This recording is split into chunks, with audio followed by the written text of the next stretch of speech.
Yes. You should crack open that high school biology book and reread it. It's interesting. I'm taking cell biology this semester too, so I kind of got. That's good. Besides the, But have you had the evolution and genetics classes yet? no, I haven't. You should take those. I would if I wasn't graduating this semester. Okay, it is 9:30. Welcome to the next installment of your favorite show, the EA Show. Okay, Scott, here. Derek Allen. Derek. Luke Allen. Nicholas Becker. Becker. Sean Boyle. Yeah. Jeremy Carr. Thomas Clay. David Copeland. Austin Davis. John Faulkner. Austin Gapner. Hannah Goring. Sean Harris. Chase Holland. Charles Housley. Theodore Hunter. Justin Kellogg. Justin. Once. Twice. Sold to the highest bidder. 827. Levi. Eric Knowles. Nathaniel Owen. Nathaniel. Nicholas Pereira. Nicholas. Once. Twice. Out. Brandon Phelps. Aaron Pope. Tim Priel. Matthew Prince. Ian Ramsey. Hi. That's me. Hello. I what? I'm saying hello. Yes, I'm here. I saw a hand go up there too. There's two of you now. Someone's trying to steal my identity. I think so. I have identification. I can prove You it. should look into this. Joshua Reynolds. Billy Rhodes. Andrew Rhodes. Bobby Richter. Jeffrey Rogers. Max, this time it's you. Josh Seba. Gus Stoyer. Right here. Gus. Patrick Sullivan. Patrick. Weston Sykes. Weston. Oliver Thompson. Andrew Underwood. Matthew Ziegler. Guess I should ask this. Joshua Trahern.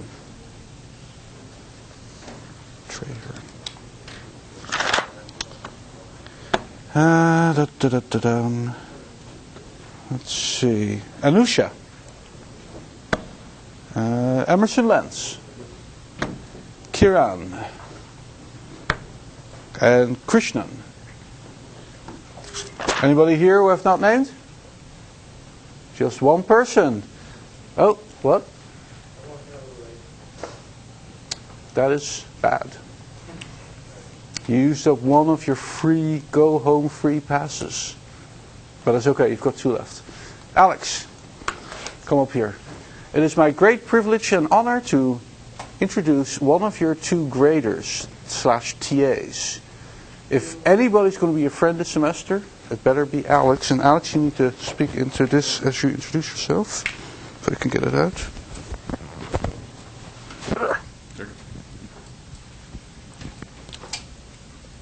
Hello, how's it all going? Good morning. Well, I'm a senior in computer science here, and before I forget, I want to promote the ACM SIG security meeting tonight. I will be speaking about what I did this summer, and some of the other interns at Sandy will be speaking as well. So if you guys want to stop by at 7, there will be free pizza. So my background with evolutionary computing, I've been doing research with Dr. Torres for a couple years now, and my research has been involved in evolving programs and test cases to fix semantic errors in programs. It's a lot of fun, so if you're interested in the project, either talk to me or Dr. T, and we can see if we can get you on the project. For grading hours this semester, please email me. I prefer to do it by appointment per person, but right before the assignments are due on that Saturday night from 6 to 8, me and the other grader will be in CS 213. So feel free to stop by at that time. If that doesn't work for you, definitely email me. And definitely do not wait till the last minute to work on your assignments. I know it's tempting, but just don't do it. I think that's it. Any questions for the TA? I have questions about the assignment. All right, yeah. First question, at what point in the generation of a potential solution can we kill it for not being valid? For example, if we had just a blank grid and I placed the light bulb at 1, 1 and 1, 3 in order of generating it, can I kill it right there and count that as generation, or do I need to place everything and then check? So I guess you could kill it there if it's an invalid solution. But Well, it's not a complete solution yet, but it will be invalid once it is complete. So can I kill it at the point that I know it will be invalid once it's complete? Or do I need to complete it and then check its validity? for the first assignment, you could probably kill it there, but for later on assignments, I wouldn't do that. Yeah, because whenever you're evolving them, you still want to keep all the genetic data inside the individual, so you wouldn't want to kill it just because it doesn't work right off the bat. But for the first assignment, it wouldn't really matter that much. Okay. And the other question was, could you give an example of an algorithm that would generate a solvable problem? What I am tip. So that's okay. So what I do is I start out with a blank board and I put light bulbs on it, and then I determine if any light bulbs are shining on other light bulbs, and I'll put a black box randomly between them and either assign it a number or a 5 based on the probability specified in the config file. And then I go through and I make sure that any positions that are not being or do not have light shining on them are also a black box with either a 0 or a 5 inside that. Okay. Thank you. How do you know that will generate every possible solution? There are a few exceptions, as have been pointed out by some students, that the corners and that can't get black boxes in that case. But you could go through later and just find out edge cases where there's only one light bulb shining on it. Maybe put a box there and see if that affects it. But for the most part, like if you know that every box has light shining on it or is a black box from like the algorithm that I gave, I can't think of a case where it wouldn't be the case. It would generate most solvable solutions, just not all of them. Okay, another question. Do we have to generate invalid solutions? Because I have an algorithm that will just satisfy the black boxes and then won't put lights where another light's already shining. I'm doing the same thing. Is that For the first assignment, we really don't want to have any logic involved, because the point of having an evolutionary algorithm is that you need as little amount of logic as possible and still be able to solve the problem. So try not to go too in-depth into where you place the bulbs. So we have to create invalid solutions even though we're just going to throw it out and not count it towards our experiment count. It does count. It does count. I thought that's what you updated in the PDF. The document says that you just throw them away and you don't count them towards your 10,000. Right. Said that we assigned No, it says you count it as 0. Yeah, you sign them in 0, but then it said further on that it didn't count, I thought. No, That's what I read too. it does. I got a copy of it right here. I'll pass you around. Yeah, we've had long discussions on this in the computer lab. It's legit.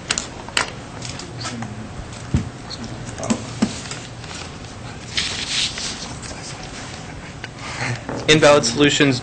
Oh, yeah, right now.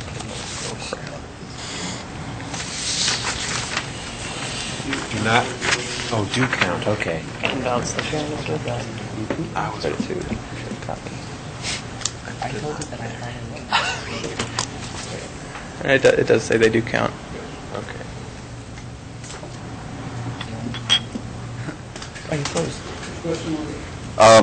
For the random search algorithm, when we're placing bulbs, is it appropriate to select a random number of bulbs to place, or do we want to have some kind of condition for the number of bulbs we're going to be placing? I would recommend kind of like the way that you solve the solution with just a probability of either placing a bulb in that square or not placing a bulb in that square, something like that. Okay, and then as we're placing bulbs, I've incorporated logic to my random search that makes you have a determination in the specification that says you can't place bulbs on an illuminated square because another bulb can't shine on it, and the bulb has to be placed on a white square. Is it appropriate to build that logic into the random search, or? Should be specified.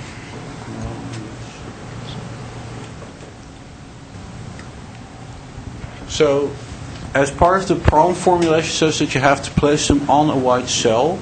That definitely, you cannot place them on a black cell.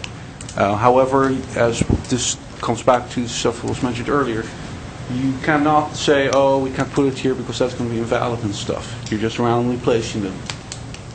Later on, assignment 3, we will start putting all kinds of constraints, handling stuff in there to start taking care of stuff like that. But at this point, you want to be on purpose, unbiased, and see what happens. And simple question, what is meant by uniform random? It means that every setting or placement has a equal chance of occurring. So it's uniform. So the distribution, if you will, the probability distribution is uniform instead of some shape. Has he taken roll? Okay. So if we randomly place these bulbs and it gets placed on a black square, we just throw that out as 0 fitness function. Oh, we just don't place it there? Okay. So skip over that. I have a couple more questions. How would you define solvable on a puzzle? What does it mean for a puzzle to be solvable? Like, there's obviously, you can't have like 2 4 squares diagonal from each other because that would be, well, I guess that, never mind. So you can have a 0 and a 4 next to each other. I get that. But does every white square have to be lit up for it to be considered solved? Yes, it has to have a correct solution. And then with the phrase have a non-zero probability of generating a solvable board, does that mean? One back. Actually, the way that it's formulated right now, you do not have to light up everything for it to be a valid solution. So we need to make a distinction between the original puzzle where you need to solve it by lighting up everything, and the optimization version of it that we're solving here, which is to light up as many as possible. Okay. But for the board generation, it has to light all of them. You have to be able to light the whole board, right? Yes, you're right. Okay. So for the generation, solvable there is different from valid, is the point I'm trying to make. Okay? Does that make sense? Okay, so what would you say the difference between solvable and valid are? So valid is even one where you only light up, one square. Okay. But to fully solve it, you want to max out the optimization problems. So there's many that are valid but not fully solved. So if you make an unsolvable puzzle, do you have to remake it, or is that just? Yeah. Can't find a solution for an unsolvable one, so yeah, you need to make it. Then I'm confused by the phrase non-zero probability of generating a solvable board. So as long as just once in a million, yeah, that's what it sounds a like to me. solvable board. Well, there's going to be It could make a solvable board, but not necessarily board does. No, every time it's solvable, but it needs to be, like every possible unique board needs to have a chance of being created, but it needs to be solvable every time. That's not what I got from that phrase. It just sounds like it could make any solvable board. Not that it necessarily will make a solvable board. Well, I think now it's a good thing to clarify. Like from the set of all solvable boards, you're selecting one randomly. Okay. But it does need to make a solvable board every time. Yes. Okay. Could we have a wording change to indicate that in the assignment? Yeah, that's not this one. It is ambiguous. I didn't I can understand. explain how it's ambiguous if you would like.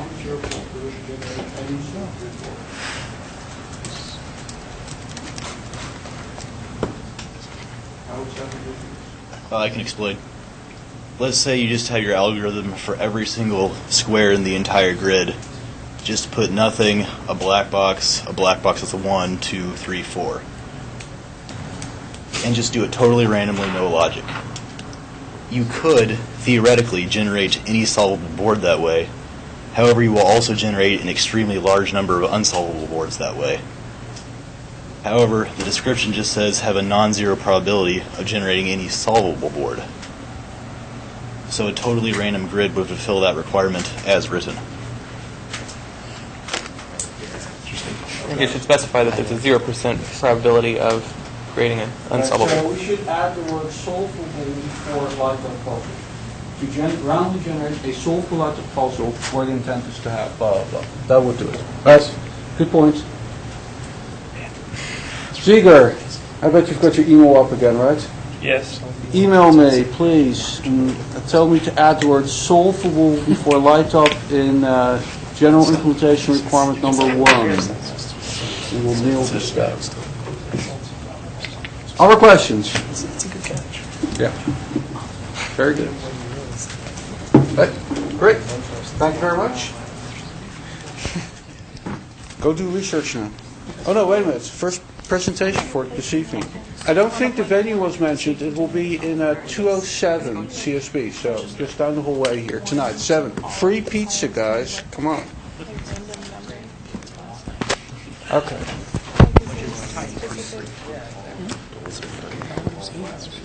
Okay.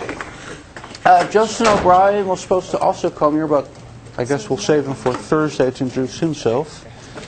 And then he can answer. He has class at this time, Dr. T. Both of them have. Oh, okay. But they were going to skip out.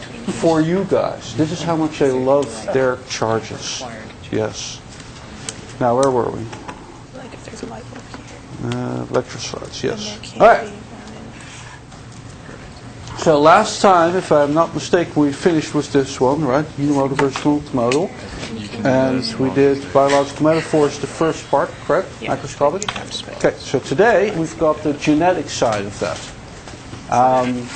That's like half the board. So again, some high school biology here, right? Genotype versus phenotype. What you see, the manifestation of an organism, is the phenotype, okay? But something encoded, say, the blueprint for that to grow, and that is the genotype. So the same genotype can give rise to different phenotypes. So it's typically, at least in nature, not a one-to-one mapping, okay? And we will look at that. But it is a encoding. So for instance, if you do an experiment like if you have a twins, identical twins, right? But you have them grow up in completely different environments, they will diverge over time. There's many random things in your environment that will influence your phenotype. But they'll still look very similar. There's still a very strong shared basis, but there will be small differences. Okay, some cool words. Also makes for nice exam questions. Hint, hint. Pleiotropy and polygeny. So in pleiotropy, we have that one gene can affect multiple phenotypic traits, things that you can see on someone. And polygyny is kind of the counterpart to that. So poly, right, Latin for multiple or plural, so multiple genes can affect one phenotypic trait. So to control something in you, it's not enough to find one gene that controls, you have to find a number of genes. And things get complicated when you have both going on, right? Because that means that one gene you change to help in controlling some phenotypic trait is also controlling a bunch of other phenotypic traits that all get affected too. In other words, solving the design of human beings by genetic engineering is going to be NP hard. It's going to be really cool. Okay. Genotype. Another way to think about is as a unit of inheritance. But this one we have to be a little bit careful of. This is kind of the high school biology view of genotypes. right? If I take your DNA blueprint and this is the unit that's going to be inherited. So if you do well, if you're a high-performing,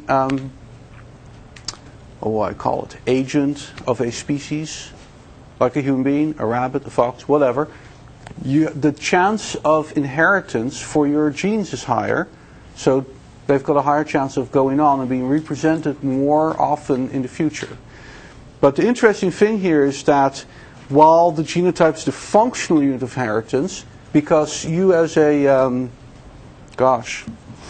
as a collection or a storage for genes walking around, and you get to propagate all your genes at once, not just a few of your genes at once. So you're, in a way, functionally a unit of inheritance. But it turns out that there's a misconception that it means that your total set of genes together is surviving over time. If that was true, then there would be multiple of each of you, right, if you're doing well. There'd be more and more of you. Just think of that, 10 Dr. T's. This is a scary thought, right? So it turns out that actually, even though the fitness of you as a human being is for the whole genotype, so, but most of you have, right, some good genes and some lesser genes. Like, you're not all marathon runners. You're not all super high jumpers. So you don't have all the top genes, if you will, for every possible thing that you could use phenotypically. But it turns out that the actual things that are inherited over a long time in a population are not those large sets of genes, but they're actually very small sets of genes that are high performing together. So for instance, if it turns out that for human beings to survive, you need to be able to run a lot, and for long times to, say, outrun some predator going after you in the Stone Age, then the set of genes that controls how fast you run and your endurance, those together are going to be inherited. Because many people in the population will have that set if they're all surviving, and ones that don't have that set may not survive, so they disappear out of the population. But that some of them also happen to have red hair is just not, it doesn't matter for how fast you can outrun the predator. So yes, your total fitness also affects your red hair, if you will, because, wow, this is a great runner and he has red hair, therefore red hair is, a good thing to have for running. But that's just silly, right? So it turns out that actually those huge numbers of genes we have are not inherited as a group, but it's really pieces of it that have high chance of being inherited. So it's kind of a weird thing to think about, because normally when you think of inheritance, it's the full blueprint. But your blueprint's not going to survive, right? Because in any higher species of life where we've got sexual recombination, you're going to be chopping pieces from different individuals and putting them together for the offspring, right? So they're not going to get the full blueprint. They're going to get pieces.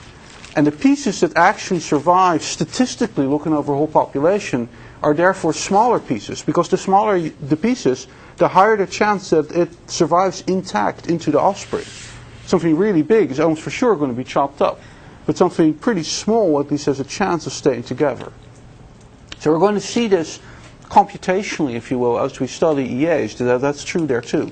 But it's also true in nature. This is really interesting because in the olden days, people didn't think about it this way. But if you read a book like The Selfish Gene, which is a really cool read, by the way, it's explained in great detail how these things make sense. So applying kind of math, statistics, computer science ideas to biology gives you a lot of insight. Okay, then we've got chromosomes. So that's kind of a really nature thingy. So the idea that somehow we've chunked up our genes into a bunch of separate strands called chromosomes. And we've got, how many in humans? 23. 23. And they're diploid, so we've got 2 of each, right? So you could say we've got 46. So haploid means there's only 1 copy in you, and diploid is 2 copies. I'm not sure if there are any animals that have more than 2 copies of their chromosomes. Are there any biologists here? Oh well. I know for sex chromosomes, some animals have lots of extra copies. Lots of extra copies. Like I think a lot of In EAs, however, we typically only use one, and actually we typically only use one chromosome. Because the idea of separate chromosomes doesn't necessarily make sense in computer science, at least not the way it does in nature. However, having said that, there are possible uses for them, and they've been used a few times in the history of EAs. For instance, say that you've got a problem you're trying to solve, and it has a bunch of parameters, some are integer and some are real. You could make one quote-unquote chromosome for the integer parameters and one for the real parameters and say that's how we split it up. But we're using it there purely as a an abstract thing, something for the human programmer of the EA. You don't have to specify it like that, but it might be useful. The cool thing is, it's basically like object-oriented programming, right? There's nothing there if you look at the machine code, but it's a really useful concept for the programmer. So if I say that this chromosome is all integer parameters, then when I combine this chromosome with some other chromosome, or with the chromosome of integers of the other parent, then I know they're all integers, right? And I can use operators that work on integers and etc. So it's a useful abstraction, but it doesn't have any biological meaning, which makes sense. It's a computer. Okay, finally, loci and alleles. So the loci on a genotype, loci is simply Latin for location or place, right? So it's simply, if you will, for computer scientists, think of it as the array index. Okay, so the first loci, the second loci through the nth loci where the genotype is n long. So this is useful, obviously, for indicating a particular place. And then the value you can find there is the allele.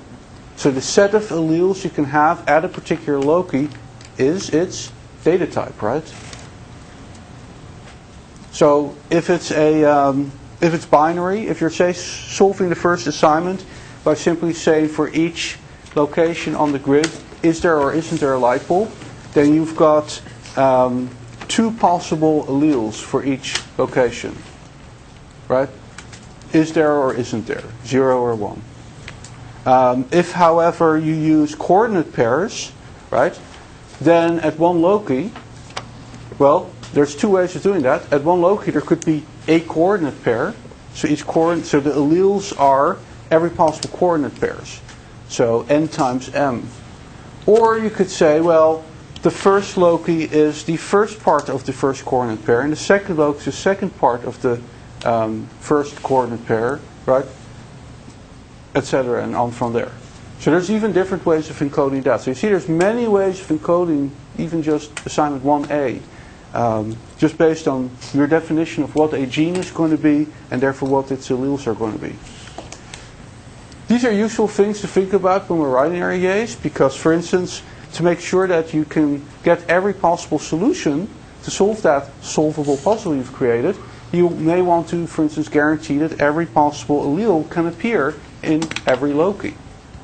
And if you set your EA up wrong, then you can't do that, as we'll see in a moment when we look at the operator.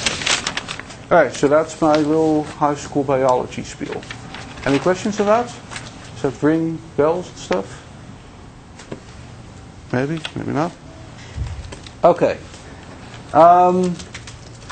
So we've done all this biology stuff, we've created the EA. What are we going to be able to solve? So there's kind of three big things we try to solve with EAs. The number one is kind of the obvious one, the one that everybody always talks about. Optimization problems. You formulate a real-world problem as an optimization problem, and then you use an optimization algorithm like an EA for it.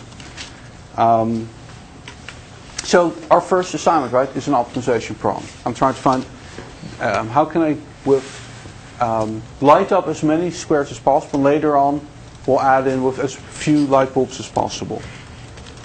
But modeling is also a really important one. And if you hear the term genetic programming, that's what they're typically referring to.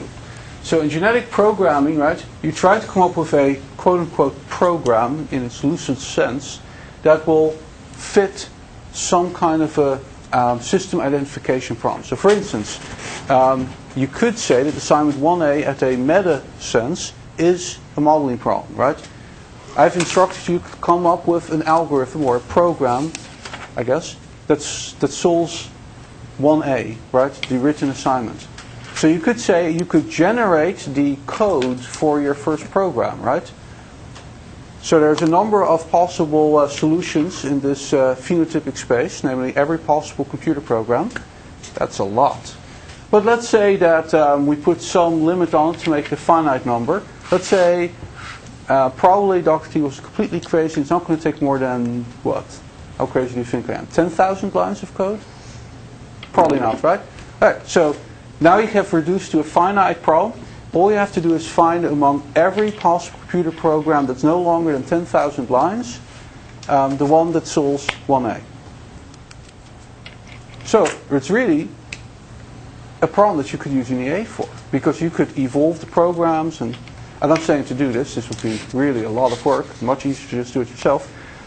But that would be a system identification problem. Another one would be if, for instance, I give you, this is a classic one in math, right? I give you a bunch of points and say, oh, which function would hit all of these points? Interpolate this. So typically we call those symbolic regression problems, and you could use EA to find that function. What else? Say that maybe you're wondering how to describe climate accurately so you can do accurate climate predictions. So what is the model for climate? So you could evolve that model. Yes, that's a big one. So they don't actually, as far as you know, evolve complete climate models with EAs, because that is crazy large. But what they do is they come up with some stuff based on climate science and say, okay, we're pretty sure it has all of these components, but we don't know exactly how much of each and how they interact. And then they evolve the interactions, or the parameters that govern the system, that best match observations. That's what the EAs are really good for. And that's really tough stuff. And then there's just simulation problems. And we'll get back to those later, because they're not going to make too much sense right now. But that gives you kind of a good idea. And so the optimization problems that we're going to do the first half of the semester in your assignments, and the modeling problems we're going to do in the second half of the semester. Okay, pros and cons. So why would you use an EA? I mean, up till now I've really talked about the problems you solve, but not why to use an EA, except my Swiss Army knife example.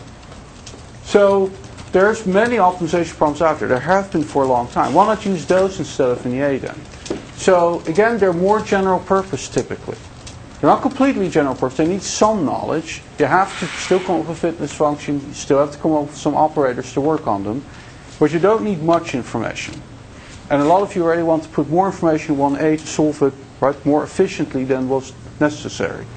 So the one cool thing is that if you make a special closed form math solution for some problem, you can only really use it for that problem. You have to start changing it up to solve other problems. This code that you write for your EA, if you write it up, in a nice component way, how you've been taught here in earlier classes, you should be able to solve all kinds of optimization problems with almost no changes. Technically, if you're solving, let's say that you're solving it as a binary problem, okay, just zeros and ones, then the only thing you would have to change to solve a different binary optimization problem is the fitness function. That's it. Everything else, in theory, can stay the same and will still solve it. That's really cool. However, I do say less problem-specific knowledge required, not no, because you get better performance if you have some knowledge that you can use to kind of tune it a bit. And we'll come back to that. The other thing is the ability to solve difficult problems. Right? There's lots of algorithms out there that solve very, very well and very efficiently, quote-unquote, easier problems. But at some point, most of them break down, and there's problems that you just can't solve well anymore. NP-complete problems are, of course, a good example there. There are no known efficient solutions. So how do people solve those? So if you go and, you read a place like Wikipedia, they'll talk about using approximation algorithms. That's kind of the traditional art of solving these unsolvable problems. And that's great. Sometimes they work very, very well. Sometimes, unfortunately, they can be arbitrarily far off from the optimal solution. That is not very good.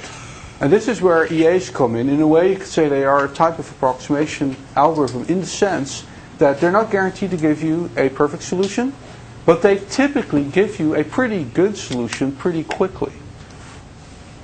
Okay? So what you need to realize is that most people solving real problems don't necessarily need an optimal solution.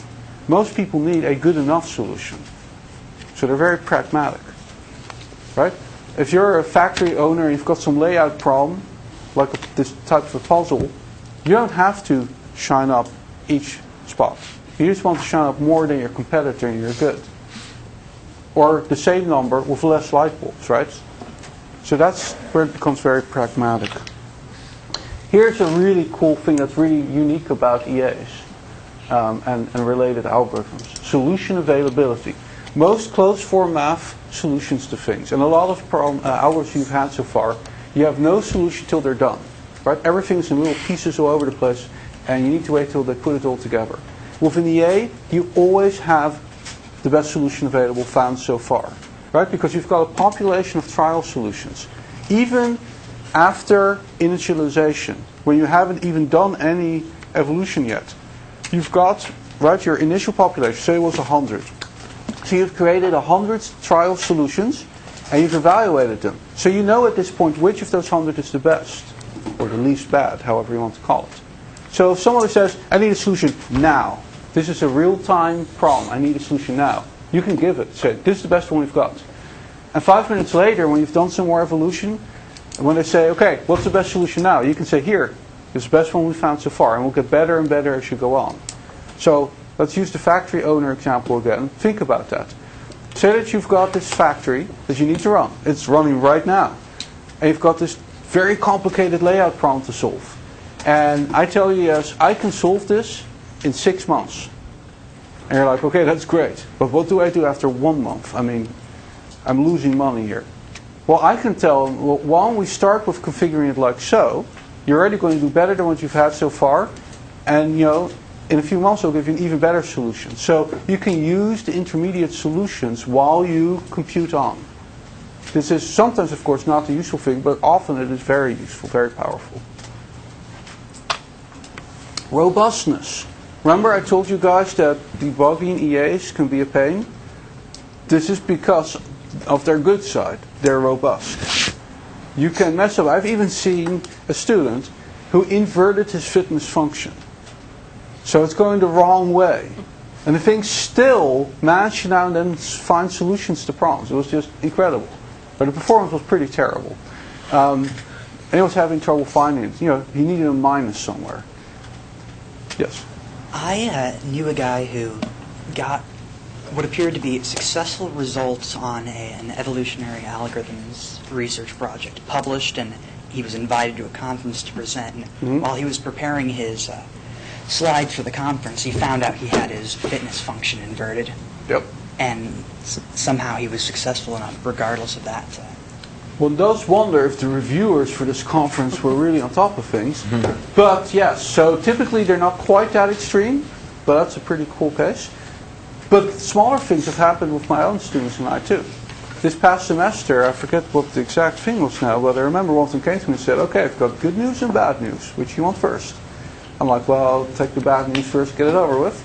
He's like, okay, the paper we've got accepted at the conference, which from the EA, so there's a bug in my code. I'm like, right, and let me guess, it's not just, you know, the logging statement. He's like, no, it's really in one of the genetic operators, but it's not working right. Great. What's the good news? If there's any good news here? And he said, the good news is that I fixed it and I've rerun it, and it hasn't materially changed.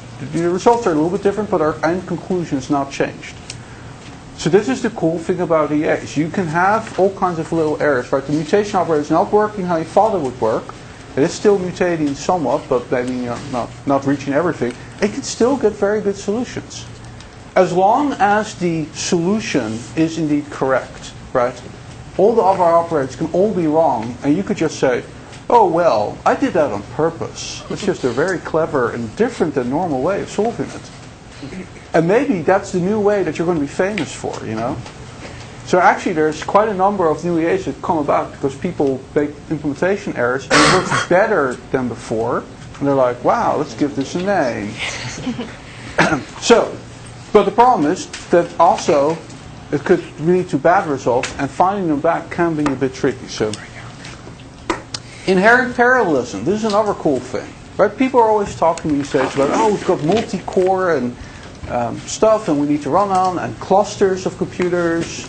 How do we get everything parallel? It's so hard. EAs are inherently parallel. Here's the cool thing. Most EAs have no interaction between the individuals when you're calculating their fitness. What does that mean? The bottleneck of an EA is almost always the fitness computation. So if you've got a population of 100 and you've got 100 processors or 100 cores, you can take each individual and put on a different core, different processor, and just have them all independently computed, and then take back the results. Which gives you a almost perfect speed up, right? In the number of processors or computing units. Which is unheard of, right? If you take the parallel computing class, I mean, that is what we dream of. Yes? Would it be good to implement threading for this on our... So, would it be good to implement threading for this assignment? So that's a good question. I give you a very pragmatic answer. For most of you, that's probably a bad idea, because I've seen students do this in the past, and they mess up a lot. So you're adding a lot of complexity to your solution. So if I were you, I would play it safe and first write a non-threading solution. If you've got time left over and you want to go for a threading solution to be more efficient, absolutely go for it. But I'd have something ready to submit. Now, if you are a practice programmer and have done a lot of threading before and you feel confident in that, hey, go for it. But I'm guessing that based on past experience, most students will lose more time debugging their multi-threading programs than it's worth. So, a pragmatic answer. I did that last semester too. And yes, in the AI class, writing multi-threading chess programs is a great idea, but there's a lot of little errors that slip in. Now, instead of writing full multi-threading, if you just took the fitness loop and spun off the fitness calculations to different cores, that might be doable. But again, I would first just make sure it worked before I threw the threading in. Wow, it's already nasty to debug EAs. To debug multi-threaded EAs sounds like a lot of fun. What you really want to do is build very robust, strong libraries, right, of your favorite EA functions that you've really tested to death with multi-threading, and then use those. Something to do during the semester, maybe. Good question, though. Okay, are there cons? Unfortunately. So, a couple things. The fitness function genetic operators are often non-trivial to come up with. This first assignment, because it's a very simple abstract thing I've given you, has a pretty easy fitness function. The genetic operators, by the way, will be more interesting, as you'll find out. I mean, what is it? If you take two placements of light bulbs, how do you combine those into a new baby placement of light bulbs that makes sense? That's actually going to be pretty interesting, because if you simply combine them, you're going to have a whole bunch of bulbs shining on each other, right? Also, you'd have a lot more light bulbs. If you randomly take 50% of the one parent's light bulbs and 50% of the other parent's light bulbs, okay, now the number of light bulbs might not be increasing on average, but it's still going to be a lot shining each other, and a lot of others that are, or a lot of white cells that may be uncovered now. So how are you going to deal with that? So this is actually a very simple example of something that can be very complicated in general when you're doing these operations. Same with mutation, right? So mutation, which again in biology is simply a transcription error from DNA to RNA. In an EA, you're going to on purpose do mutation to get new material, new genetic material into your solution space. But if you randomly just add a light bulb somewhere, you could cause trouble, right? And if you randomly take away a light bulb somewhere, you could also cause problems. Now, if you take a light bulb away, at least you cannot violate anything, right? You can't make something invalid by taking it away. But your total value, your fitness value could just drop down a bit. So this is where your guys are going to have creative fun in 1B, coming up with these operators. Are you going to give away something about the operators? I was going to correct your previous statement. You can take away a light bulb and cause the fitness to go to 0. if there is a block that requires so many light bulbs. Oh, you're right. Absolutely. Yes, I spoke too hastily. Yes, if you're next to a block of numbers, you could make it invalid. So it's even worse. You can't even take them away. So there you go. It's going to be fun. Premature convergence. Okay, here's the big problem. Say that we're going to solve a problem. Okay? Have I told you guys about the mad scientist yet who sits next door? I haven't. Actually, let's see. No, I think you have. He has a secret room, won't let us in there. We just have to That's keep changing the controls. Did I tell them 347? Yeah. Okay, so only like 3 people here for. Okay, forget it. Don't say anything. It's actually behind here, I believe, right? Is that right? No, 209. Now, where are we sitting here? No, it's on the other side of that wall. All right, 208. The secret of secret labs. Yes. No, actually, it's not that secret. But all right, imagine that there is a crazy scientist sitting next door. He's doing defense contractor work. Okay, and if you saw what he was doing, he'd have to kill you. It's that secret. Okay, but he's got an optimization problem. He's built the doomsday machine, and it's filled with knobs and things you can turn on it, and he needs to set them on the right position to solve the problem. Okay, he has no idea how to set them.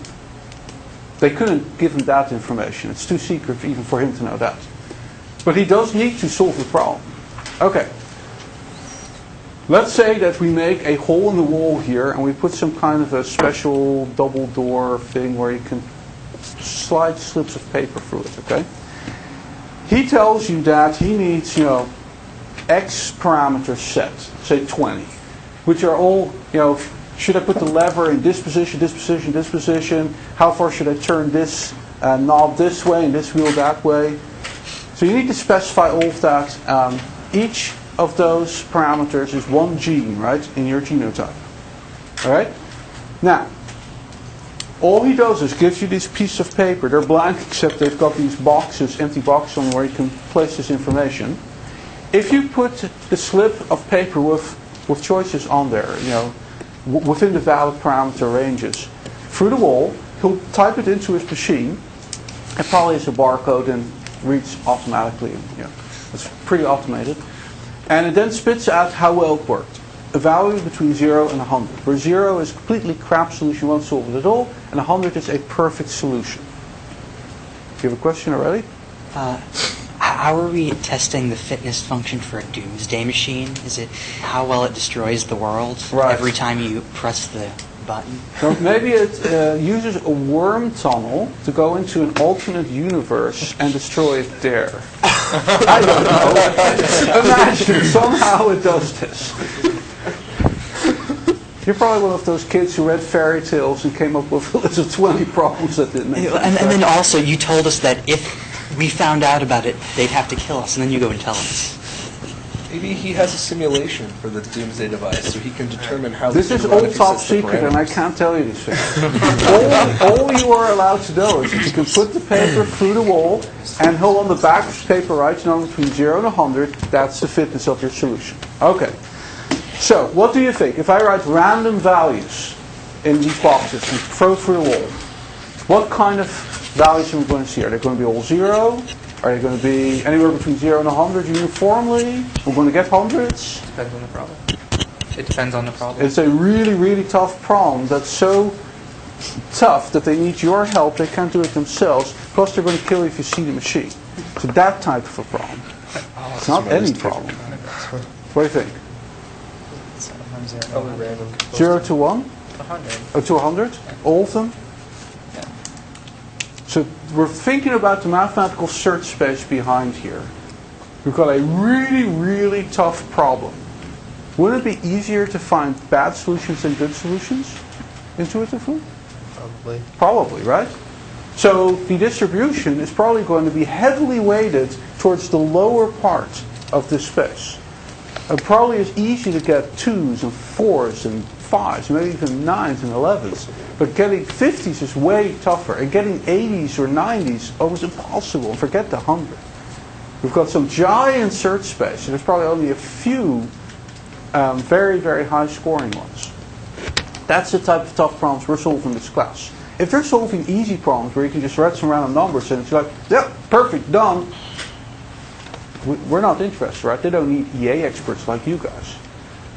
They need random number people, it's just like freshman stuff. Okay, so how am I going to solve this? Well, say that I put them through the wall and I get a couple back and they're all these low numbers.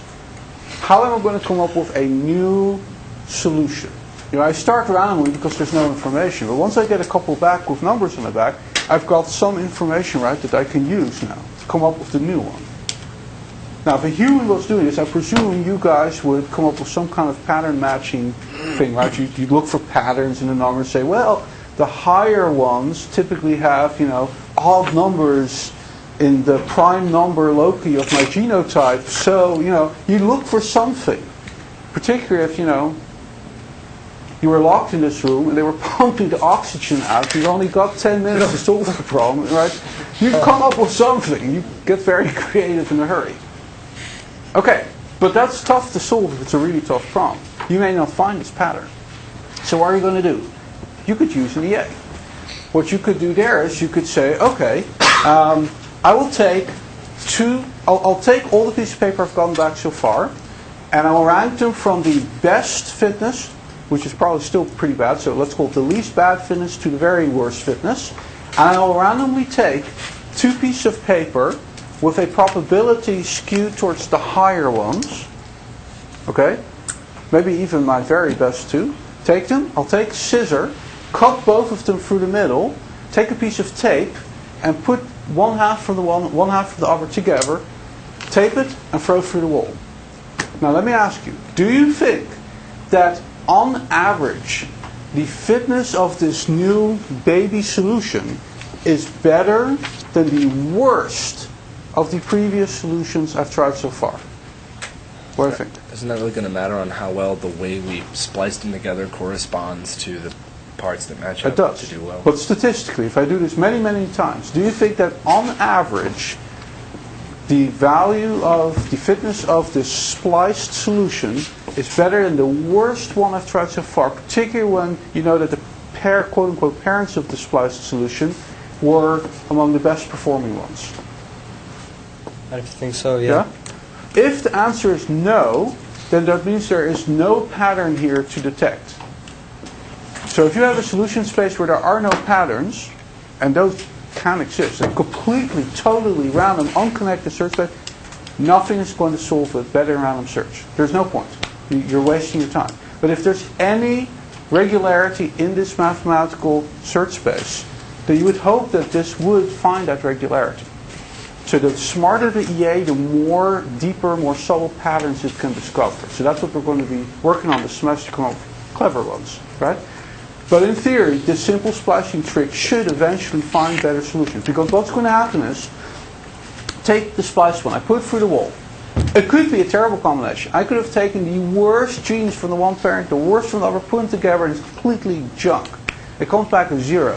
What do? I just throw it away. I burn it. I shred it. I've got a shredder here. Shred the baby. But if it's better than the worst individual so far in the population, then it takes its spot, and that individual goes to the shredder. Yes, this is a dog eats dog world type of thing. So the total number of pieces of paper, my population size, stays static, but I've just replaced the worst one with one that was a little bit better, right? And you guys said that on average you believe this to happen. It won't always happen, but on average it will happen a lot of the time. Okay, so let's just play this out over the evolutionary time. Now I do it again, and again, and again, and I do this a million times. So if every time I can either have a baby that's worse than everybody and it gets killed, or I replace the worst one with a slightly higher one, and I think also that on average that will be more often the case than killing it, what kind of a function do you think will I see drawn if I drew time versus the solution quality, the average quality of my population? It will go up, right? It will be a monotonically increasing function. You can never go down. You can't stay flat now and then, but you should go up, up, up. So there's only 2 things that can happen now. if you do this long enough, you will either solve the problem or you'll get stuck. And that's what premature convergence is. At some point, this upgoing line will flatline. And if it flatlines before it gets to the global optimum, then you've had premature convergence. This is the big problem, I guess, in EAs. I mean, if you could solve that problem, then you can basically solve all problems with EAs. But how do you know the global optimum actually exists? Yes. That is a very good question. So, in general, you don't. And that's just tough luck. All you know is that you found better than before, great. And if you can't find better than before, it's either because you're dumb or because there is no better problem and you don't know which of the two it is. Yeah. Now, in this problem, you do know, right? Because I told you that the doomsday machine guy would give you the 100 back if you found the perfect solution, he's happy and close up shop and you never hear from him again. So that one you know. The assignment you're solving, you know. Right? You know how many white cells there are, so you know the maximum score possible. Because we said it was solvable, so you know there is a solution possible for that. But in general, you don't. Yeah. But premature convergence is a problem. And think about now how we deal with that.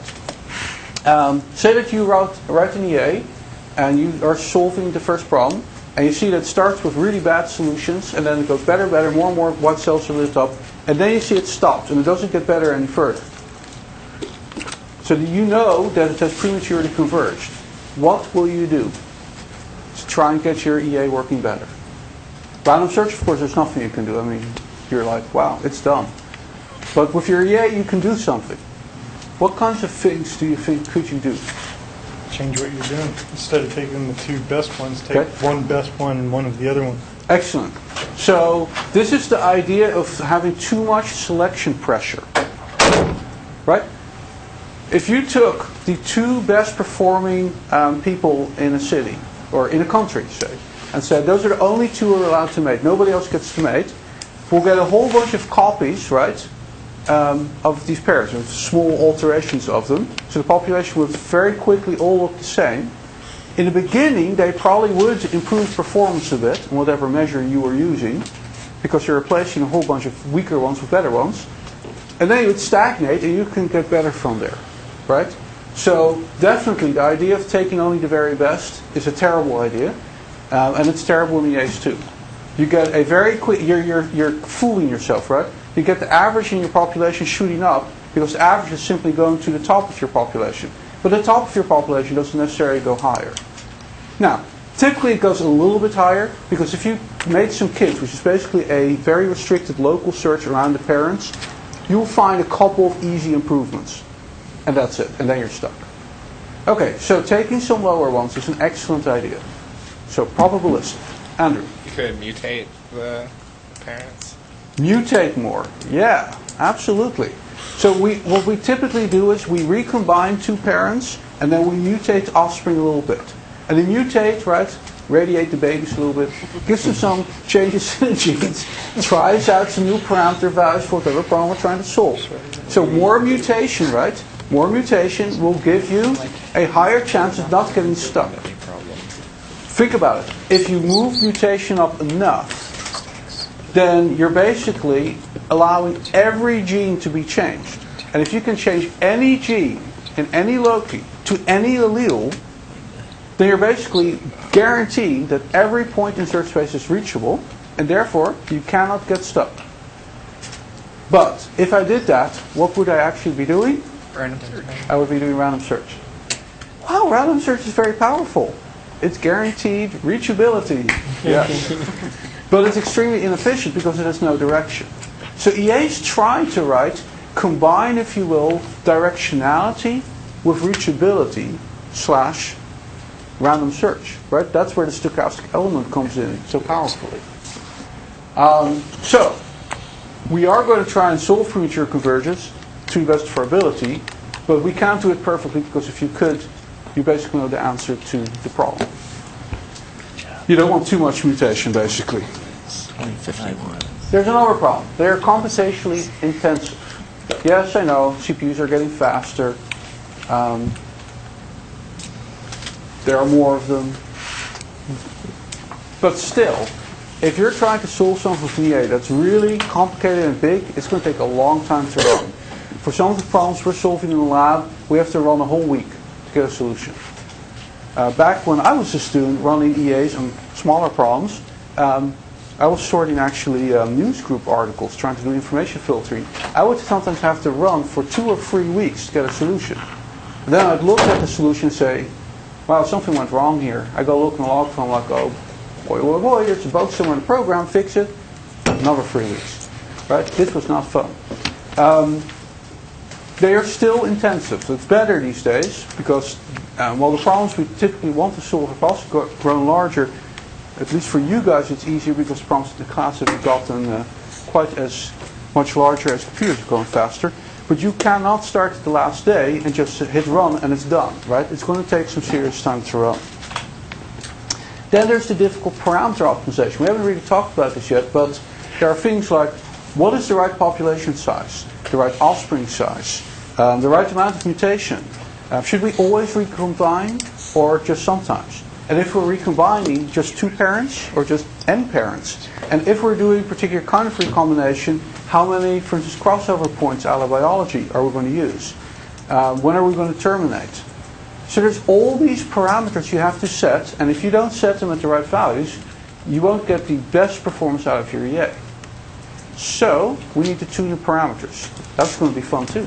So if you've got a whole bunch of parameters where it's kind of difficult to Yes. tell I how know they're where going you're to going. affect the You're result. going to use EA, right?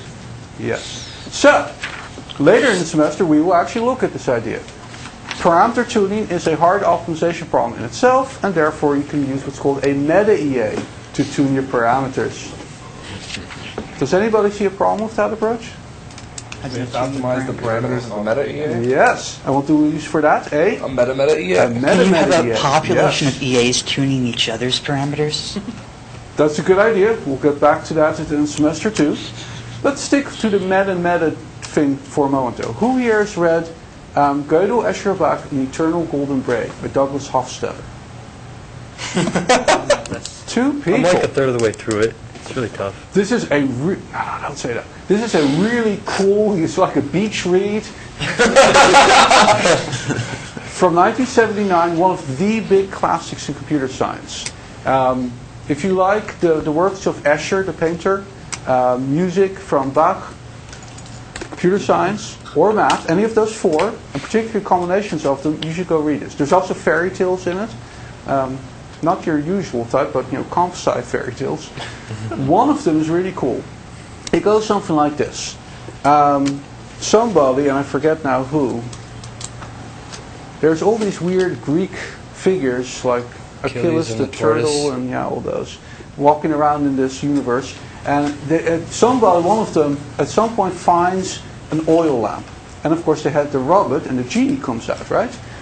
So, the genie says you get 3 wishes. And the first wish is, of course, oh, I want more wishes. And the genie says, so this happens, in modern tellings of fairy tales, you get these smart-ass kids who ask questions like that. Oh yeah, I want 10 more wishes. It's like, no, that's not what you're supposed to say. No, in this thing they say, no problem. But you're asking a meta wish. Right? Because it's outside the realm of a wish to get more wishes. That's a governing system type of thing. So the genie has to ask permission from the meta genie. and it goes up the stack of the meta genies all the way to the top. And I'm trying to remember now, it's been a long time since I read it. It's something about that the stack is countable, and because of that, there is a way to get to the top and come back down again, or something like that. I think each meta genie's meta request takes like a fraction of time less than the previous request. Okay. And somehow that's what allows it to. It is completely mathematically explained in the book how this all makes sense. Anyway, so you can do this, but here's the problem. So he's saying here it takes less time as you go up. If you actually try to tune the parameters of your 1B EA with another EA, the amount of time you will need is going to go up probably exponentially. It's going to be pretty serious. It's possible though. But to do a meta EA, is not very practical. And after that, it becomes just silly. So, in my lab, we use meta-EAs quite a bit, very carefully. And we'll show some of that later, especially because it's really cool, really state-of-the-art. But you really never want to go up more than one meta level, because the payoff after that just is not there. Okay, that was our little journey into meta land. We'll come back there. Okay, let's get serious. You've had enough theory now. I think you have an idea of what it is and how it works. Now let's look at the mechanics. So the components of an EA. We've got the search spaces, representation and size. Why is this so important? So when I say, here's a problem, how are you going to solve it as a computer scientist? You should ask yourself a few questions first. One is, how do I represent the solution to this problem? And of course, how do I evaluate the solution? And then you need to look at the search space that you've created by coming up with the representation and say, how large is this? How many possible solutions are there? Why? Because if the amount of time to evaluate the solution times the total number of solutions possible together is less time than you're willing to wait to solve it, then you should just brute force it, right? You should just generate every possible solution to the problem and just take the best one. Done. Guaranteed the best solution. Now, if in that case, and that happens of course sometimes, you should do that. If that is the case, it's not a serious hard problem, right? So we don't need EAs for that. Part 2, decide where we're going to use an EA. Say that you say, no, we can't do that. It's going to take 1,000,000 years. Okay, fine.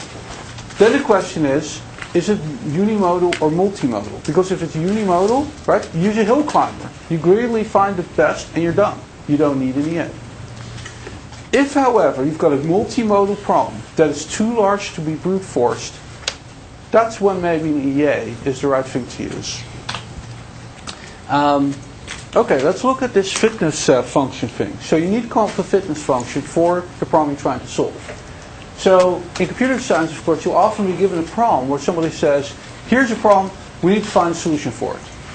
But that's not an optimization problem, so how do you formulate it so it works for an EA? This might be a good point for a small digression. We have talked about EAs as great optimization algorithms, but are they truly optimization algorithms? Let's think of biology and nature for a moment. Who here thinks that evolution is an optimizer? 2 people? What is it optimizing? Survivability. Survivability, right? But it turns out that it's not a quote-unquote pure optimizer in the sense that it doesn't just go upwards. Upwards would be hard anyway because it's coevolution, right? There's multiple interacting individuals and species. But even if we take that apart, it's still not a pure optimizer in the sense that it can go downhill, right? Because it's stochastic. I can mate, I can have a baby, I'm aging, so I die at some point, and the kid is still there, and, well, you know about what they say about kids these days. Definitely less than the last generation, right? So they went downhill. So it turns out that in biology, for real, you can move to an optimum somewhere in a search space, but then over time, because population size is finite, and there's a stochastic element in selection survival, you can actually, quote-unquote, drift down this optimality hill into a lower performing valley, and you can then start moving up again, but not necessarily the same hill. You might move up some other hill. This phenomenon that you, in biology and in EAs, because they're using the same kinds of mechanisms, can drift down hills and back up others, is due to something called genetic drift. Okay? The idea that you're not just greedily going up a hill and being stuck there. So that's really a really powerful thing, that you can actually move to other optima. And I will actually, in a moment, give you a, well, gosh, not in a moment. I will right now give you a little problem for you to think about for Thursday that follows on this. See if I can draw it out here and remember all the options I was going to give you. Okay, I need to draw something in 3D, and I cannot draw 3D, so don't laugh too loud. Especially in 2D. Let's see.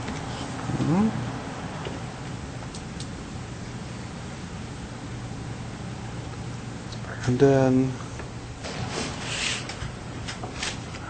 I want is I want a point here and a point here. How does that look? One here, one here. And then I want it to go like this.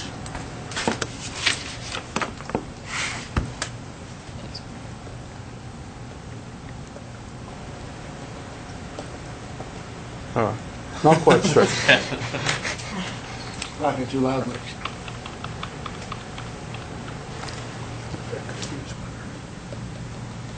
Yeah, that's a little bit better. All right, anyway, you get the idea, right? So I've got this weird landscape, and it has 4 peaks. I drew them in the corners here. It might go on, but there's 4 peaks, and everything below is this valley that you can go down to. So my question to you is, if I start an EA, and I initialize it by just placing some random individuals here in the middle, because I should make it green, oh well. What is going to happen now? So if I run this long enough, A,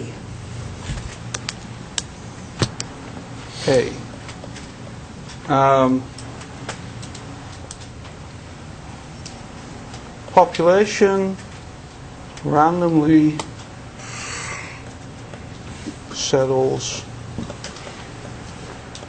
on one hill, one peak. B,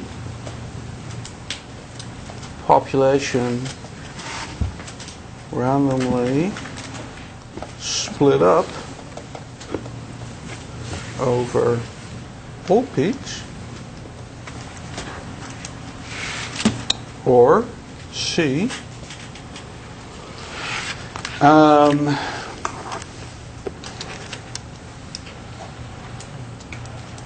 individuals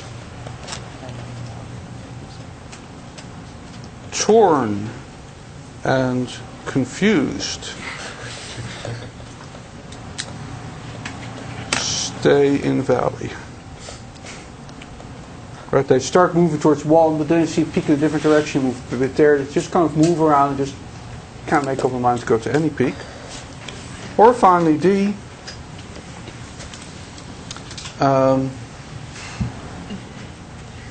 population drifts up one peak, then down to valley and up another, never settling.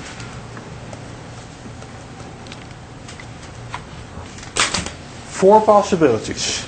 I want you guys to think about this, and we will talk about on Thursday which of the four and under what conditions you will get that behavior. And then we will start on the mechanics, if you will, of an actual EA and building up the whole EA. Right?